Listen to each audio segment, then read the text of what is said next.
Hey guys, I'm Sebastian. I'm Christine. And this is This Week in Vegas. The Ninth Island Connection podcast, where we bring you everything that's happening this week in Vegas. We're talking news, weather, events, all the things going on here on the Ninth Island of Las Vegas. But before we get started, if this is your first time here, thank you for choosing our channel. We appreciate you. Go ahead and subscribe. You're interested in Vegas, you landed here. All we do on this channel is bring you Vegas, room tours, restaurants, news and updates, weekly podcasts like this one that drops every Monday. If you're returning and you're not, please go ahead and subscribe. It doesn't cost you anything and it really helps us out. All right, guys, let's get into the news. And the first thing in our news is the numbers. We just got the travel numbers in for the month of October 2025. And not shocking, it's down again from last year. Yep. But it's not as bad as it has been. There has been some improvement. Right, a little bit in some areas, and we'll dig into that. So total visitor volume is down 4.4% against October 2024, where we saw 3,409,000 visitors. Still seems like a lot of people coming in to me. That's a lot, yeah. But 4.4% is a big drop in any business year over year. That's true. And I think part of the increase this month, a little bit with the visitors in comparison to the previous couple months, is convention visitors. There was 603,600 people in here visiting for conventions. And that is up actually from October, which was at 559,200. So just a little bit of an increase, but we'll take it. Yeah, I mean, and if convention traffic is up, but overall travel is down, that means your casual tourist is down. Yes. Overall for Vegas. Hotel occupancy was also down, not surprisingly, 83.7% this year against 85.7% in 2024. Okay, so like 2%. Down 2% with that. And we were in Vegas a lot in October. Yes. And we saw that it was busy with conventions. We saw a lot of convention people where it was busier in the evenings, but not so much during the day because they were all in their conventions. Yeah. And actually with the hotel occupancy down, surprisingly the average daily rate for a hotel room was $203.88, which is down 6% from last year. Yeah, that takes in, I don't like the average daily rate because that's a lumped in number. Yes. That's all of Vegas, right? So everything from your lower end, I should say not lower end, but more budget friendly properties like Excalibur, Luxor, the Casino Royale, Best Western. It takes all of that in and throws it in with MGM Grand, Mandalay Bay, Caesars Palace, Bellagio, Aria, The Wynn, Resorts World, those massive, beautiful suites that can be like $20,000 a night versus the all-in deals like $59 a night at the Strat. Average daily rate, yes, $200, but you can get rooms for way less than that at some of the other properties. For sure. So the gaming revenue, of course, the house always wins, increased by 5% to $1.1686 billion. So almost $1.2 billion.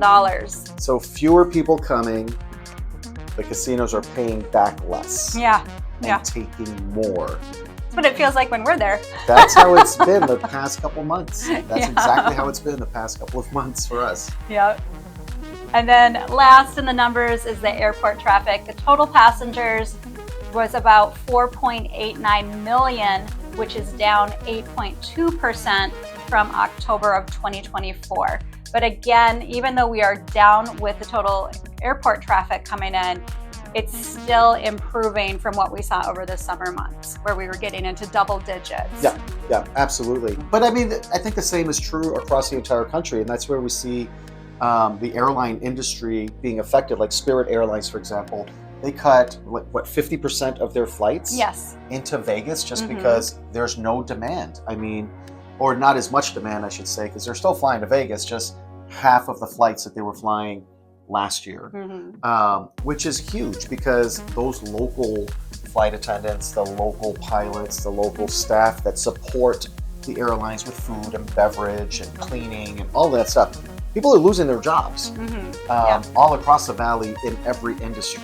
what won. The only industry that's gaining is construction. There are so many projects going on right now in Vegas. The ballpark, the Hard Rock properties are being renovated, like the Flamingo that's going through a massive renovation. Omnia, they're over at Caesar's Palace. They're doing that Omnia the pool day out there. club. Yeah, so the construction industry and industries that support the construction industry, like if you're in the cone business, you're doing well. Yeah, and that's just construction on the Strip. Off of the Strip, there's so many projects. This place is just, since we've lived here, has grown so much and continues to. So speaking about construction, M Resort just finished a massive addition and expansion to their property. They've doubled the size of their property, doubled their footprint by opening another tower, which added 384 rooms. That's a lot. That's a lot of, doubling, almost nearly doubling your occupancy. Mm-hmm. And if you're not familiar with M Resort, they are located on Las Vegas Boulevard, but way out. You can't walk there. Yeah. You can't even see it. It's not like when you're at Mandalay Bay and you're like, the Strat is right there. Let's walk down there. This is far down, but it is a local spot and tourists do go there too. Yeah. And then next up in our news is some concert announcements. Again, these are not happening this week in Vegas. These are events that tickets are on sale for coming up in the near future. So that's why we're sharing these with you. And first up on the list is Sebastian Maniscalco, who is here all the time, I feel like. Yeah, he's a regular here. Monthly. Yeah. And he'll be over at the Wynn on February 6th and 7th. And both 6th and the 7th, he'll be doing 2 shows, which is what a typical thing. He usually kind of maximizes his time here. I like it because there are people like us that would prefer an earlier show and then get dinner afterwards. And then there's people that want to have dinner, gamble, be out of the town, and catch a late show. Yeah. So I like that there's 2 different options like that. Yeah, he's been doing that for a while. Yeah, smart. Another comedian coming to town is Matt McCusker, and he's going to be over at the Venetian on the 13th. And then last but not least is Hillary Duff, who we shared a few podcasts ago, had announced that she's going to be coming to Vegas for a small residency at Voltaire at Venetian. Well, due to the great demand... Shocking. Yes. Shocking. Well, people... No offense to her. I'm just saying, she was around years ago. She was on TV, and then she did music, and then she just kind of went away for a long time. Yeah. A long, long time. And now she's back and selling out concerts in Vegas. But it's kind of like, Ashley Simpson is doing a thing over at Voltaire. That Leona was a crash. Lewis. That was not successful. Jessica Simpson. Yeah. So, I feel like a lot of those, late 90s, early 2000s are, trying to do one last hurrah, I guess. Yeah, it's, good for her. You getting a second chance at your career from over 10 years ago that just kind of ended. Yeah.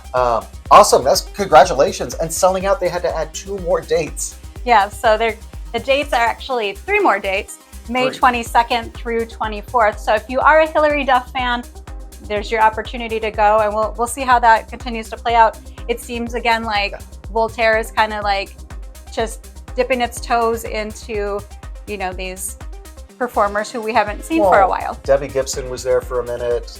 Now Leona Lewis is there. Yeah, so they're definitely... they're doing the party with... Backstreet Boys was over there too, weren't they, doing after parties there? Yeah, but I wouldn't put Backstreet Boys in the same category. They were doing an after party. Yeah, they were doing an after party. They're selling out the Sphere for $800 tickets per person. Yeah. So I'm not... They're not in the same... They found their sweet venue. spot, I guess is what I'm trying to say over there at Voltaire. Yeah. They're really hitting that gap, that opportunity that nobody else is doing in Vegas. No other property is having acts in that genre, and Voltaire is killing it and proving that the demand is there. Yeah.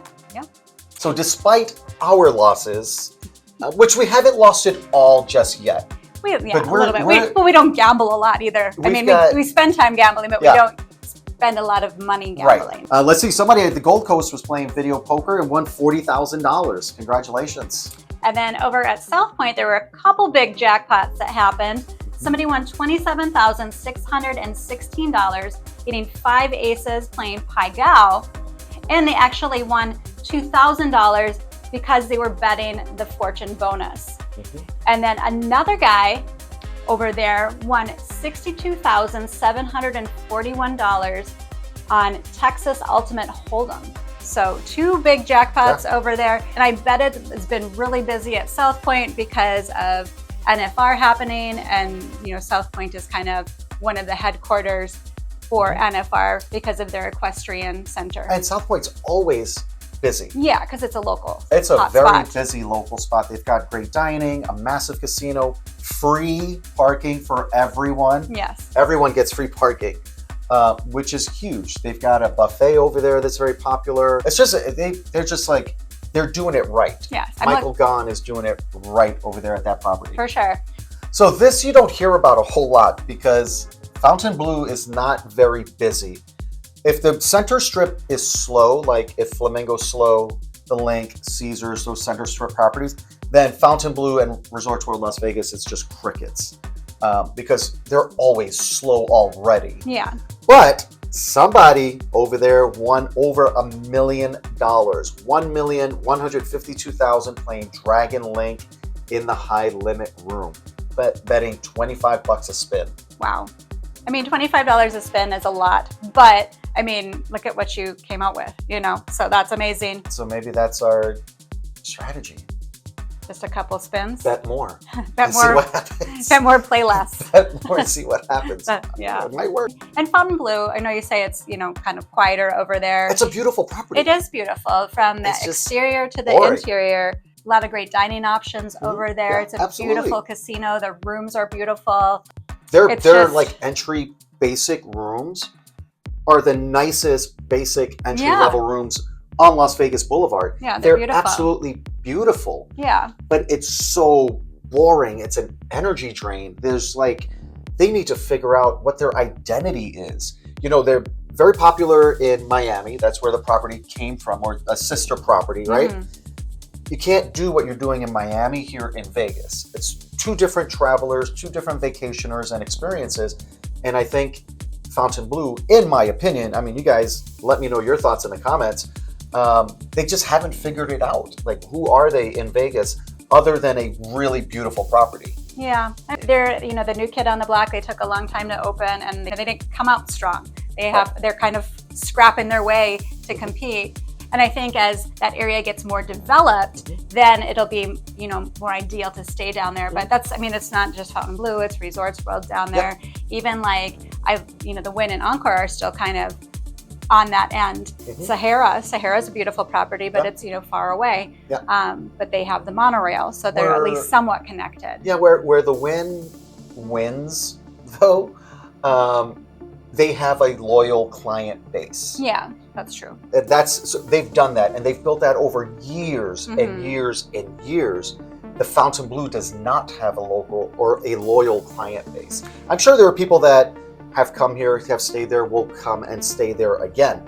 But you're not going to get, with what they're doing right now, you're not going to get people to leave the Wynn and go switch their loyalty to Fontainebleau. You're not going to get people that stay at Caesar's Palace to quit staying at Caesar's Palace and just go stay at Fontainebleau. For all of the reasons that you mentioned. They're far away. It's just one of them. Caesars and MGM, you can bounce from property to property, use your same card and all that stuff, get all the benefits. Fontainebleau just really needs to figure out their identity and don't count on people that come here and traditionally would stay at like the Wynn or Caesars to just stop doing that and go there. Yeah. And our last jackpot is over at Rampart out in Summerlin. Yes, this was the one that got robbed about a month ago. And that person's still on the loose. Yeah. They're still out there. They rode away on a bicycle. That's crazy. I'm sure they dumped the bicycle somewhere and got on something else. I know, but that seems like an odd way to escape the scene of the crime. I mean, unless it was like it was e-bikes where it has a little bit more power, but still. The video showed like somebody legit pedaling through a parking lot, and then it's just gone into the dark night because the camera only captures like this much. Well, I guess, and they just rode away. Maybe less. I mean, if you can get away on a bike, it's going to be like they're not going to be able to search. It's not like a vehicle that's registered or a license plate and that type of thing. Right, and you can go on sidewalks, cross streets, go down alley. I mean, you can get away easier, I guess, on a bicycle than you would a car. Yeah. Anyway, moving back to the jackpot at Rampart, Somebody won $157,059 on a $37.50 bet playing Dollar Storm in the high limit room. So another high limit jackpot winner. What if it's the burglar coming back to gamble? What if the burglar's coming back to gamble with the money he or she, that person, got from robbing the cage? Yeah, I don't. Never know. It's Vegas.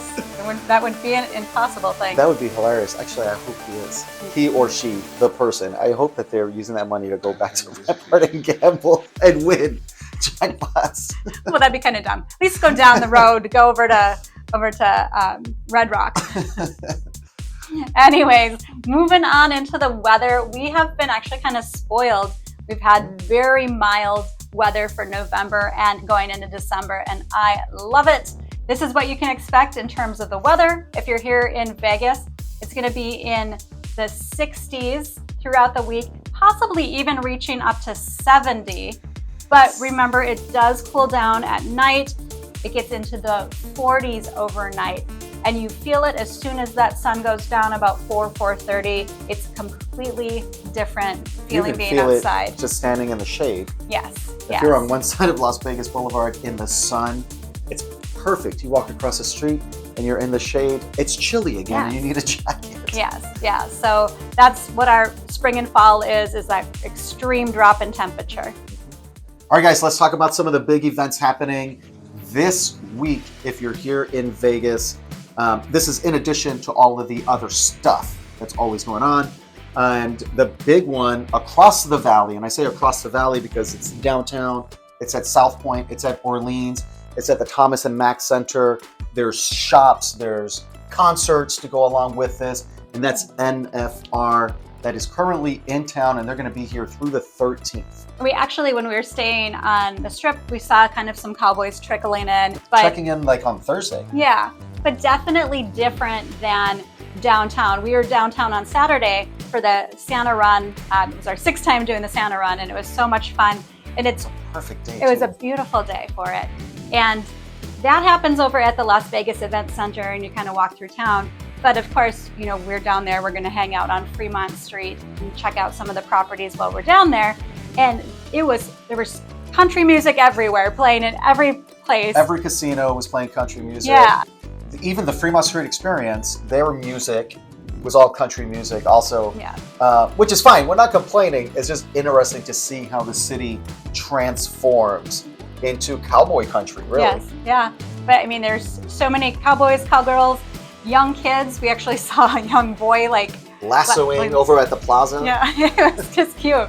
You definitely, when you're here out and about during NFR, it's a different kind of Vegas. And so it was just kind of funny to see all the Santas from the Santa Run and all the cowboys and cowgirls. We typically do share an experience, and I know we just talked a little bit about downtown. Just due to length of time for this podcast, we'll actually be putting a video out separately from this podcast. It'll come out on Wednesday at 10 a.m. Vegas time, where we'll talk about our 3-night staycation at Planet Hollywood and kind of what the Strip was like and all that good stuff. So anyways, moving back on to the events. We got Mariah Carey doing her Christmas in Las Vegas over at Dolby Live at the Park MGM. She's going to be there on the 9th and the 10th, the 12th and the 13th. And then Barry Manilow's still doing his thing. He's got a lifetime residency at Westgate, and people love him. Yes. He's going to be performing again the 11th through the 13th. And then Tim McGraw will be back at the Coliseum at Caesar's Palace on the 12th and the 13th. Leona Lewis, who is still in town, she's doing her thing at the Venetian, and that's the 10th, the 12th, 13th, and 14th. And then Zach Brown Band is back over at the Sphere on the 12th and the 13th.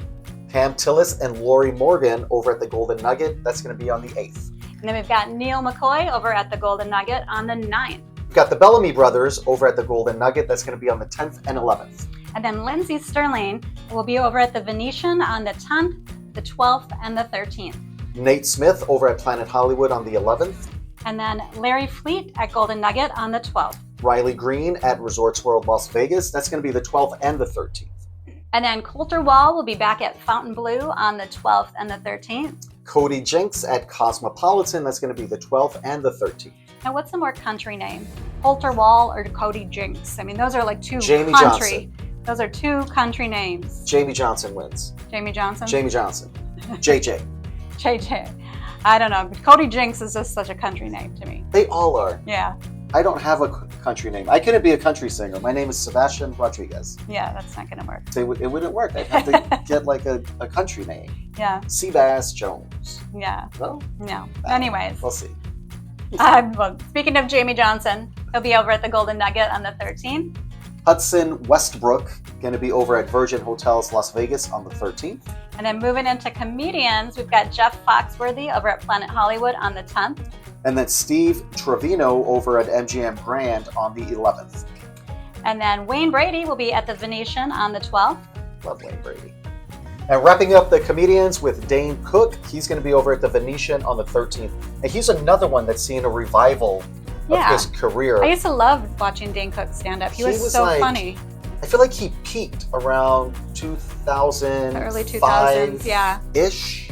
He was everywhere. He was doing stand up. He was movies. Like in every movie that came out. Dane Cook was there. He was everywhere, and then he just disappeared. Yeah. And TikTok wasn't around back then, so I don't know if there was a scandal or something. His career was just like flying high. He was everywhere, and then he disappeared. Yeah. But he's back. He's back. I've seen him on some podcasts. He's performing throughout the country. He's going to be over at the Venetian on the 13th. And then last for the events this week is the UFC Fight Night over at the UFC Apex, and that's going to be on the 13th. Thank you guys so much for watching our podcast this week in Vegas. We really appreciate it if you made it this far, if you could give this video a like, and if you haven't already, if you can please subscribe to our channel, it would really help us out. And you made it this far. Why not subscribe? You watched the whole thing. Thanks for watching. That's a wrap on this one. We'll see you next time. Ninth Island Connection highlights Las Vegas businesses, entertainment, events, and activities on and off the Strip, keeping our viewers connected with the Ninth Island of Las Vegas. From local mom and pop restaurants to those owned and operated by top chefs, from kitchen action to the inspiration behind the dishes, we deliver the culinary creations of Vegas. From Las Vegas entertainers and athletes to all of the exciting activities and experiences around the Vegas Valley, we keep our viewers connected with all of the excitement that the entertainment capital of the world has to offer. Of course, we can't forget about the casinos that make Vegas, Vegas, with exclusive tours of the incredible amenities and beautiful accommodations, getting right in the heart of the casino floor action and entertainment, as well as interviews with casino owners, CEOs, GMs, and executive chefs. We bring the Las Vegas Casino into our viewers' homes.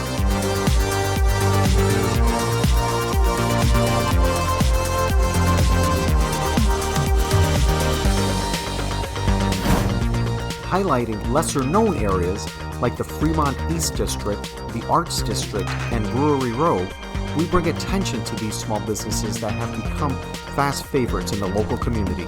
We bring our viewers a complete Vegas experience. We also invite our viewers along as we venture into the great outdoors of the Las Vegas Valley, sharing short road trips, hikes, and the unique sights found in the Mojave Desert. Great people, great stories, great connections, only on Ninth Island Connection.